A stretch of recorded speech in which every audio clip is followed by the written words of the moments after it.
देश के अनगिनत विद्यार्थी अनेक विषयों में पारंगत होने आते थे। हमने ही बताया कि यहाँ दबा है वो विशाल परिसर जहाँ 10,000 विद्यार्थी 2,000 से भी अधिक शिक्षकों से शिक्षा प्राप्त करते थे, जहाँ बहुमंजिले पुस्तकालयों लाखों ग्रंथों की प्रति देखो ऐसे रहता था। ये नालंदा विश्वविद्यालय था जो कालांतर में धर्मांधता की प्रचंड ईर्ष्या में ध्वस्त हो गया था। नालंदा विश्वविद्यालय वैभवशाली ज्ञान परंपरा। हाँ आगे पीछे हो जाओ ना, वहाँ चल जाओ, नानी के पास जाओ। ये नालंदा है जिसके भग्नावशेष सभी वाह देखो देखो चिड़िया उड़ा, देखो उड़ा ना, चिड़िया उड़ा, देखो ना रे। कि कभी यहाँ विश्वविख्यात विश्वविद्यालय स्थापित था जिन देश विदेश से शिक्षार्थी ज्ञान के रत्न एकत्र करने आते थे। खोजों ने पाया कि यहाँ ऐतिहासिक युग के आरंभिक काल में भी विशाल शैक्षिक संस्थान प्रतिष्ठित था।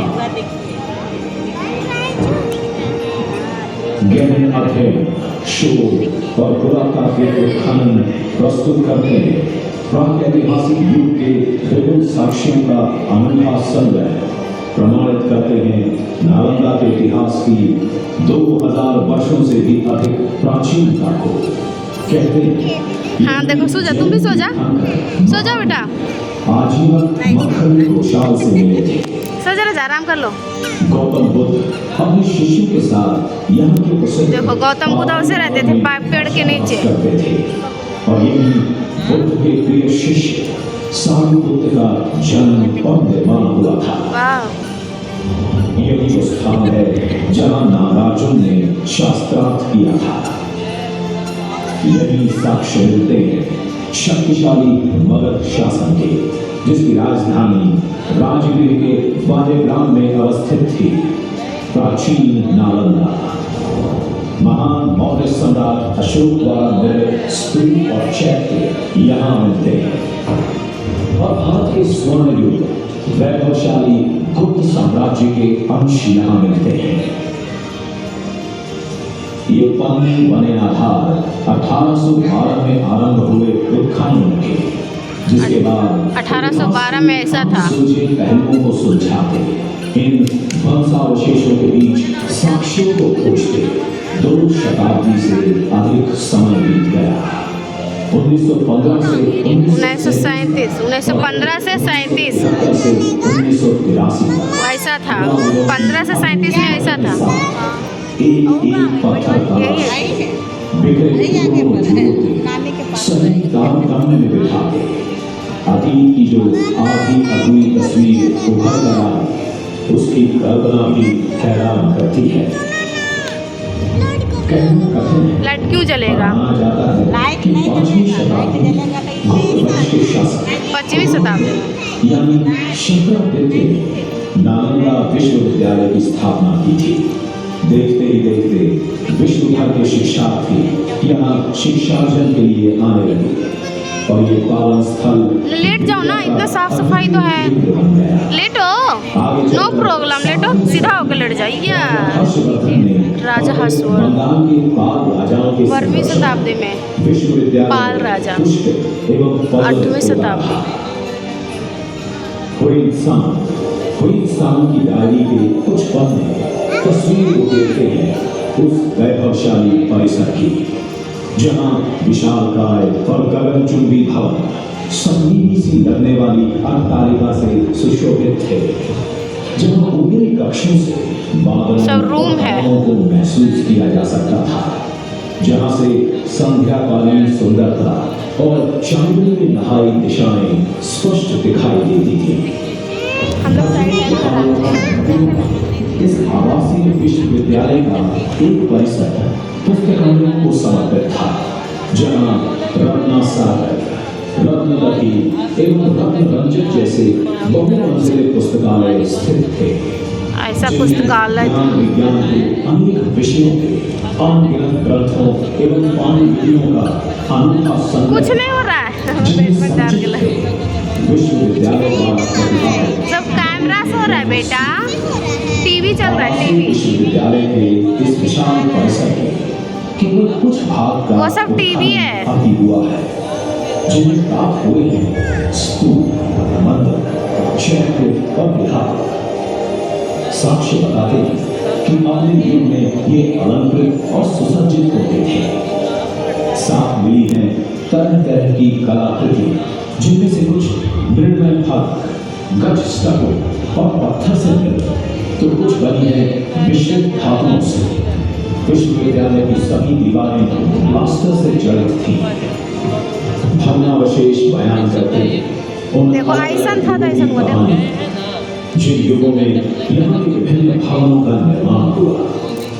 विश्वविद्यालय का परिसर एक मील लंबे और आधा मील चौड़े से भी अधिक विशाल क्षेत्र में बना था, जिसके सुनियोजित भवन बताते हैं कि निर्माण पूरी तरह से सो जाओ ना रे, अभी और बोलना है। विश्वविद्यालय की केंद्रीय परिसर विशाल कक्ष, ये टीवी है, टीवी है।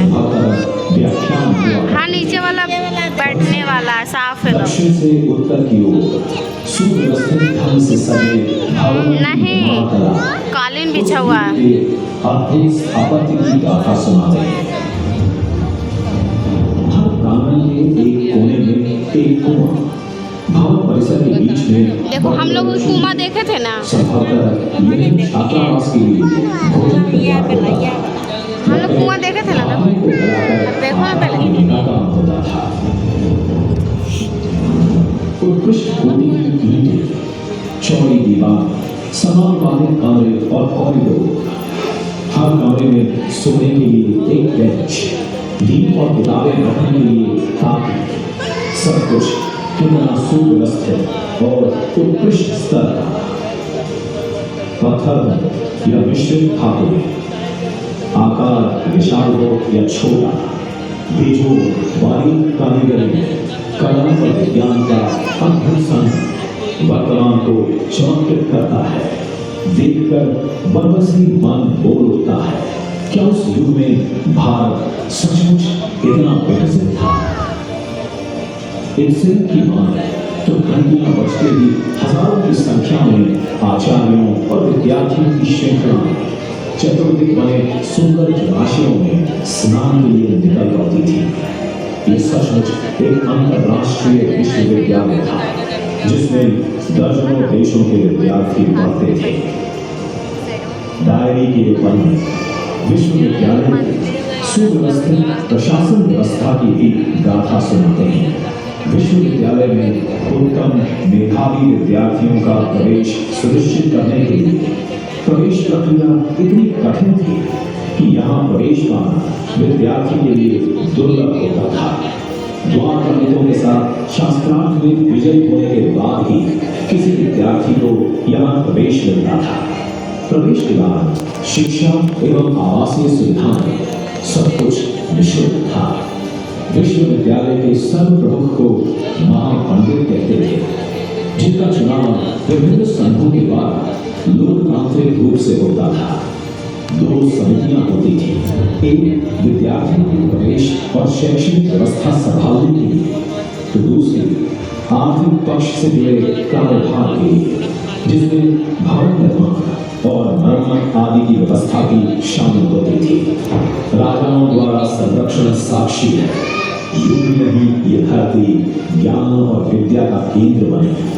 अलग अलग युगों में अनेक राजाओं ने विश्वविद्यालय को लगभग 200 ग्राम दान में दिए थे, जिनसे प्राप्त होने वाले राजस्व की अक्षय निधि से इसका आर्थिक प्रबंधन होता था। विद्या का ये केंद्र सुविख्यात हुआ तो ईर्ष्या का पात्र भी बन गया। न जाने कितने देश रहे होंगे जिनके दिलों को ज्ञान और वैभव की संपन्नता जलाती होगी। ईर्ष्याओं में से एक था बख्तियार खिलजी, जिसने अपने सूबे के सभी ज्ञान केंद्रों को प्रश्रय देना बंद कर दिया। उसने अपनी दहकती ईर्ष्या में भारत की इस अनुपम धरोहर को ध्वस्त कर दिया। जहाँ कितने विशाल ज्ञान और विद्या की संपदा अनेक महीनों तक धरती ज्वालाओं में झुलसकर राख बन गई। और शिक्षा का ये अनमोल केंद्र फिर कभी नहीं उठा सका। वे रात के भेद काल की गर्दनें कब तकते चले गए, इतिहास के पन्नों से भी खोते चले गए, तब जब तक इतिहासकारों के हाथ ये घड़ियां नहीं रागे तलाशी गई, बुद्धियों को सुलझाया गया और फिर यही वाला फोटो तो था वहाँ। परंपरा का गौरवशाली अतीत जिसका अधिकांश भाग खंडहरों में दबा कुछ यूं शत विक्षत हो गया कि आज भी हमारा वर्तमान अतीत को तलाशने का प्रयास कर रहा। ये विशाल भग्नावशेष उकेरते हैं उस वैभवशाली विश्वविद्यालय का चित्र जिस पर वर्तमान संवारने को तैयार है नया भारत, जो अपने ज्ञान और विज्ञान की अतुल संपदा से सिंचित और प्रेरित करता रहेगा संसार को, और नील क्षीण सतत प्रवाहित रहेगा ज्ञान रूपी दान से। खत्म।